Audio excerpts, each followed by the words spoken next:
World War II was a defining moment in the history of the 20th century. It was a conflict that brought much of the world to the brink of collapse and tested the strength of nations and individuals alike. Men from across the globe left their families, communities, and jobs to fight for their countries, stepping onto the battlefields of Europe, Asia, and beyond. After years of fighting, the war concluded in 1945, with both victory and devastation felt around the world.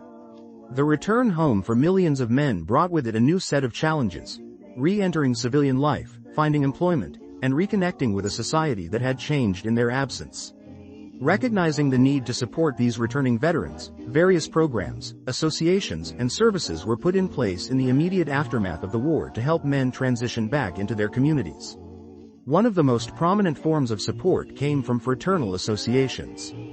These organizations, which included groups like the American Legion and Veterans of Foreign Wars, played a critical role in providing camaraderie and practical assistance to returning veterans.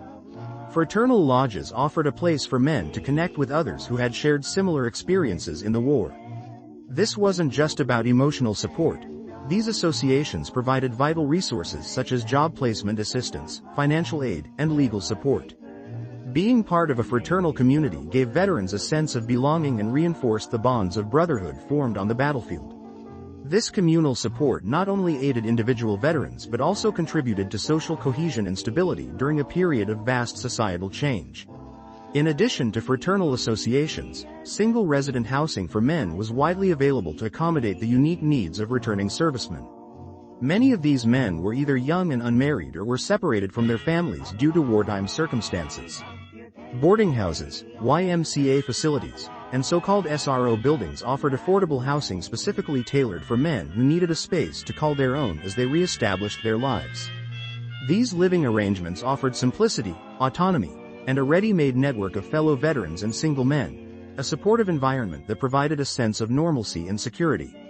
Sports facilities and recreational centers were another cornerstone of reintegration. Recognizing the importance of physical activity and recreation for returning servicemen, communities invested in building sports clubs, boxing gyms, and other athletic facilities. Sports, in many ways, became a therapeutic outlet. Men who had been conditioned to the discipline and rigor of military life found solace and camaraderie through organized sports, which provided both a familiar structure and a way to reconnect with civilian life.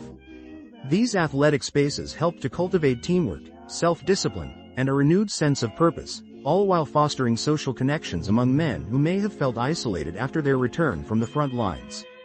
The federal government also played a substantial role in the post-war reintegration of veterans, with the GI Bill being perhaps the most notable example.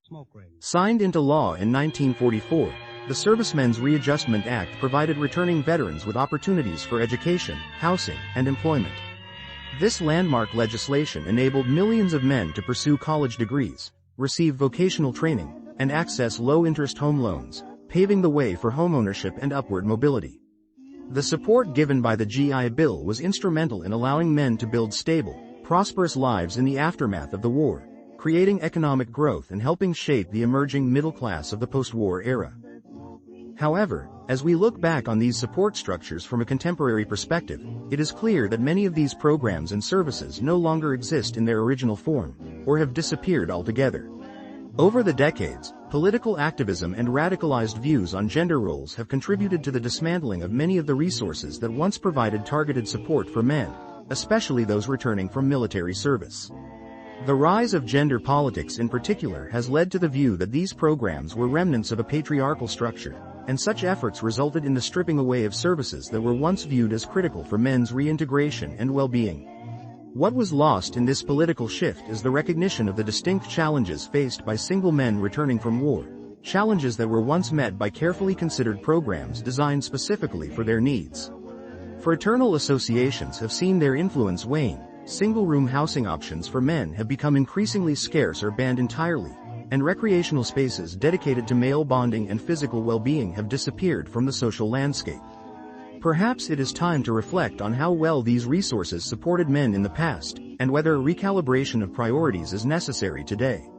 If history has shown us anything, it is that single men face particular struggles that require tailored support.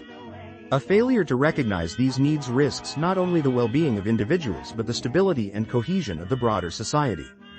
By looking back at how effectively post-war programs helped veterans transition into productive, fulfilling lives, there is an opportunity to learn valuable lessons about the importance of understanding and addressing the specific needs of all single men going it alone.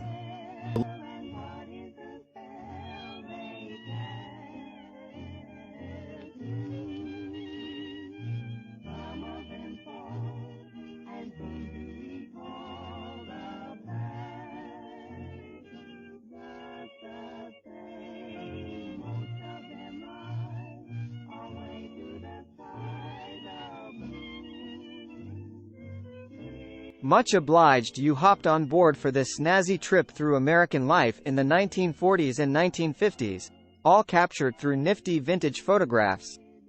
If this flick's got your motor running, don't be a square. Click on that jolly bucket of bolts to subscribe to the channel for more top drawer content just like this.